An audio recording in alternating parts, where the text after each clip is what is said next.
Gene, yeah, beat there on revenue, beat on a number of other important metrics. What were your key takeaways?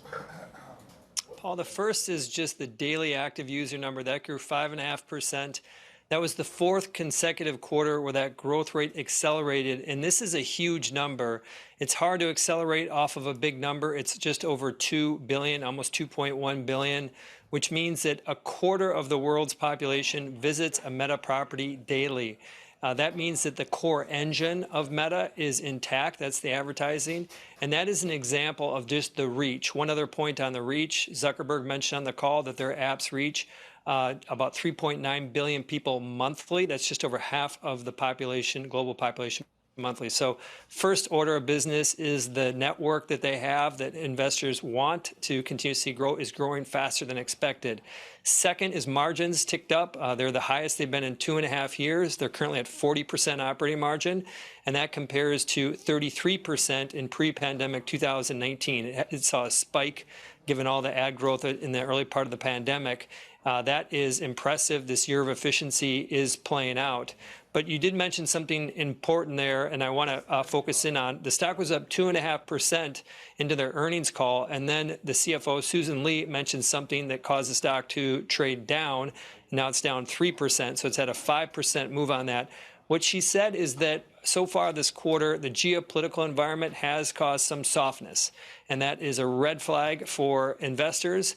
I think that they are getting spooked for the wrong reasons. They just quickly is that they guided revenue to be 2% higher for December, and that higher December guidance includes the softness earlier in the quarter. She didn't specify that, but those are the facts. So I think that the sell-off here is unwarranted.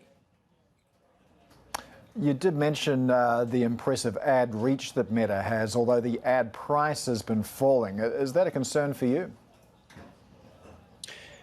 It's not, because ultimately what you want to do, Google experienced this for a decade. It's about the number of ad impressions multiplied by your price per ad. And in this case, the reason why they beat revenue by 2% in the September quarter is, yes, the average price per ad declined, but the number of impressions grew even faster, and that's a sign of engagement. And just to give you a sense about how engagement is improving, historically, is the daily and monthly active users grow at the exact same rate. In this most recent quarter, the daily active users grew at 5.4%, and the monthlies grew at 3%. That's an example of just more engagement, more impressions. So I'm fine with it as long as that revenue line keeps moving higher. Meta's burned something like $50 billion now on Reality Labs, and Mark Zuckerberg pretty clearly indicating that it plans to keep on burning cash, but there's not a lot to show for it so far. How much more patience do you think investors have for this adventure? Well, at Deepwater, we're investors in Meta, and we're losing patience when it comes to the levels that they're spending on Reality Labs. It's about $15 billion a year. That compares to, just a point of reference, is Apple spends about $30 billion a year on total R&D. And so this is a huge amount that they're spending. It is the right thing for them to spend on the metaverse. I do believe in spatial computing, whether you call it Apple's language, spatial computing, or Meta's language, the metaverse. It is the next computing paradigm. They want to see it at the table, so it's the right thing to do. But the scale that they're investing doesn't seem to be yielding the results. And my one thought on this is eventually they're going to either have two outcomes when it comes to Reality Labs.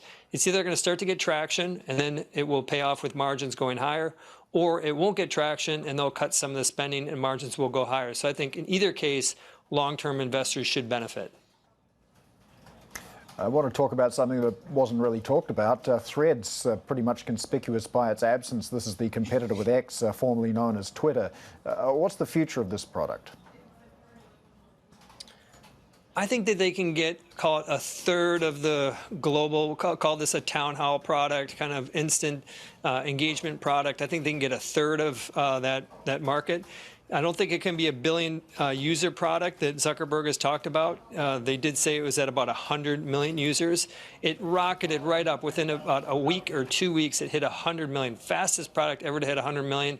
And then it's just kind of been sitting there. But the reason why there's a place at the table for Threads long term, and they did not, by the way, talk about it much on their call, but the reason why there's a place is that I think that people are looking for some political diversity when it comes to these platforms. Mark Zuckerberg was very enthusiastic about Meta's large language models, how they're powering AI. How does its offerings compare with its competitors? Very competitive on price. Yeah, it's free. It's as competitive as it gets. But yes, there are language models called Llama, and think of that as like a version of ChatGPT, but they are giving it away. And the way they make money on it is they give it away to advertisers to create ad campaigns and creators to create more content, and even for people like you and I to use it for personal reasons. But that ultimately, Zuckerberg's point is we increase engagement. We are going to increase sales. And I would say this is, I've been critical of Zuckerberg and the level of investments in Reality Labs. I think what they're doing in AI is spot on. I think that their AI initiatives, this is going to be, I think, a significant turning point when it comes to revenue growth in the company in the next few years. And I think the amount of engagement that we're going to see on these platforms, like it or not, if you think people are spending too much time on social today, just wait for 2 years and wait till these AI tools start to kick in. It's going to increase. Just want to talk about your price target as well. I mean, we're seeing a little bit of softness after hours, but Meta shares have more than doubled on year. What is your outlook for the share price? So we can't, for compliance reasons, I can't give a price target. We do own the stock. I can say this, is that it trades right now about 20 times next year's earnings. Most of the Magnificent Seven are kind of in that mid-20s to mid-30s forward earnings ratio. And I think that this should be closer to the top. So if you just kind of fill in the blanks there, I think you can see a case for a third upside relative to where we're at.